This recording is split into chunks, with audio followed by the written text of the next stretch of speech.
இக்கதை 2600ஆம் ஆண்டுக்கு மேல் உள்ள காலகட்டத்தில் நடப்பவை போல் சித்தரிக்கப்பட்டுள்ளது. அதனால் இப்போதுள்ள மக்களின் புரிதலுக்காக தற்போது பயன்பாட்டில் உள்ள வார்த்தைகளும் பெயர்களும் பயன்படுத்தப்பட்டுள்ளது.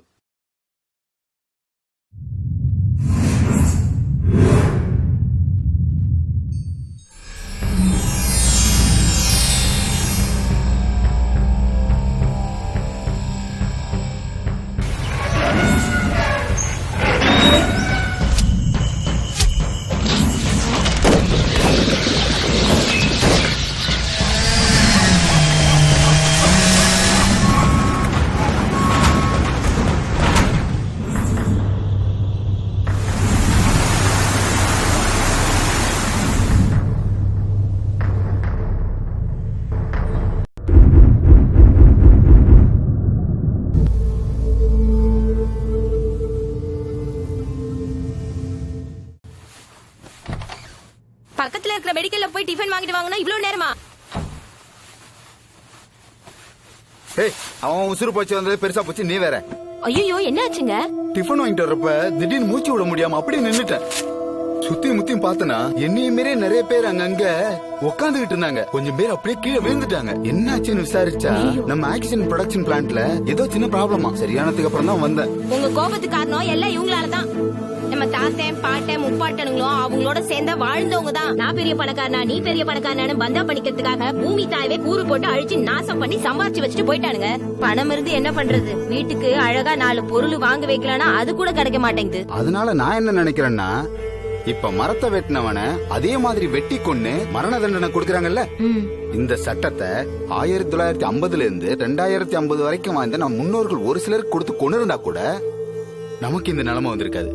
ஆமா, ஏன்னா அவங்கதான் அதிகமா இயற்கை வளங்களை அழிச்சு நாசம் பண்ணிட்டாங்கன்னு வரலாறு சொல்லுது இல்ல. இன்னும் என்னென்ன அனுபவிக்க போறோமோ. இந்த அப்படி இப்ப நம்ம முழுங்குவோம். இதெல்லாம் சாப்பிட்டு வாழ்றதுக்கு சத்தெல்லாம் போல இருக்கு. ஏங்க காலையில அவசரமா பேசுறீங்க? சரி குடு, முழுங்கி தொலைற. கொஞ்சம் இருங்க, பக்கத்து வீட்டுல 100 மில்லி தண்ணி கடனா கேட்டிருக்கேன், வந்ததும் சாப்பிடலாம். ஏன் இங்க இல்லையா? இன்னையில இருந்து ஒரு குடும்பத்துக்கு 1 லிட்டர் தண்ணி தானா, அதுவும் நான் போறப்ப தீந்து போச்சு. இருங்க போய் வாங்கிட்டு வரேன்.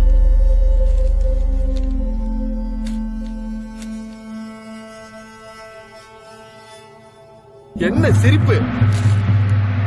நீங்க எல்லாம் காய்பழங்களோட இருந்த நிலத்தை அழிச்சு கட்டிடமா கட்டிட்டீங்க. கொஞ்ச நெஞ்சம் இருந்த மரத்தையும் மண்ணி அழிச்சு வாழ்ந்துட்டு போயிட்டீங்க. இங்க நல்ல காத்து கூட இல்ல. அதனால ரப்பர் கொண்டுக்குள்ள ஆக்சிஜனை விட்டு பாதுகாக்கப்பட்ட விலங்கு மாதிரி வாழுறோம். அது மட்டுமா, நாங்க பிறந்ததுல இருந்து சாப்பாடு என்ன தெரியுமா? இந்த மாத்திரை தான்.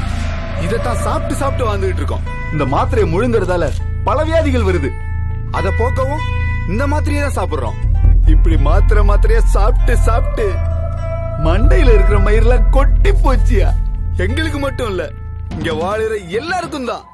அது கூட பரவாயில்ல, உடல்ல சத்து இல்ல, அதனால குழந்தை இல்ல. உங்க சந்ததியே அழிய போகுது. பணம் பணம் பணம்னு பணத்தை சேர்த்து வச்சுட்டு போனீங்களே, எதுக்கு? அதை வச்சு லாக்க ஒழிக்கிறதுக்கா? உங்களால 100க்கு 70 பேருக்கு குழந்தையே இல்ல. ஒரு காலத்துல யாழி டைனோசர்லாம் வாழ்ந்ததுன்னு சொல்லி நீங்க மியூசியத்துல வச்சிருந்தீங்க. நாங்க ஆடு மாடு சிங்கம் புலி மரம் செடி கொடி காய்பழங்கள் எல்லாம் இருந்துச்சுன்னு நாங்க மியூசியத்துல வச்சிருக்கோம். போற போக்க பார்த்தா இன்னும் கொஞ்சம் வருஷத்துல அதே மியூசியத்துல மனுஷனை பொம்மையா செஞ்சு வச்சு, இது ஒரு உயிரினம், பெயர் மனிதன், முக்கிய குறிப்பு, ஆசையாலே ஆண்டு அறிஞ்சதுன்னு வேற ஏதாச்சும் விலங்கின வந்து ஆடும்போது எழுதி வச்சிரும் போல. எனக்கு என்ன தோணுதுன்னா, உலகம் பூரா உங்க காலத்துல வாழ்ந்த எல்லாருக்கும் உடம்பு பூரா பண நோய் இருந்திருக்கணும். அது ஒரு நோயின்னு தெரியாமலே எல்லாரும் வாழ்ந்திருக்கீங்க. இப்ப வாழ்ந்துகிட்டு இருக்கிற எல்லாருமே அவங்க முன்னோர்களை திட்டிக்கிட்டு தான் இருக்காங்க. கடவுளு உங்களை திரும்பவும் படைக்கணும். நீங்க ஒவ்வொரு தடவையும் இந்த மாத்திரையை சாப்பிடறப்பெல்லாம் நீங்க வேஸ்ட் பண்ண சாப்பாடெல்லாம் ஞாபகத்துக்கு வரணும். 1/2 டம்ளர் தண்ணியை பக்கத்து வீட்டுல கடன் கேட்டு நாக்க தொங்க போட்டு நிக்கும் போது நீங்க தண்ணியை வேஸ்ட் பண்ணது அப்ப தெரியும். எங்களுக்கு 1000 நோட்டு 2000 நோட்டு 5000 நோட்டு தானே பெட்டி பெட்டியா சேர்த்து வச்சிருப்பீங்க. இதோ இருங்கடா வர.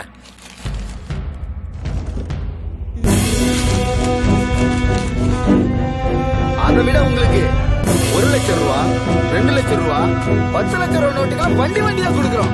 என்னங்க உங்க பணம் போய்க்கீங்களா?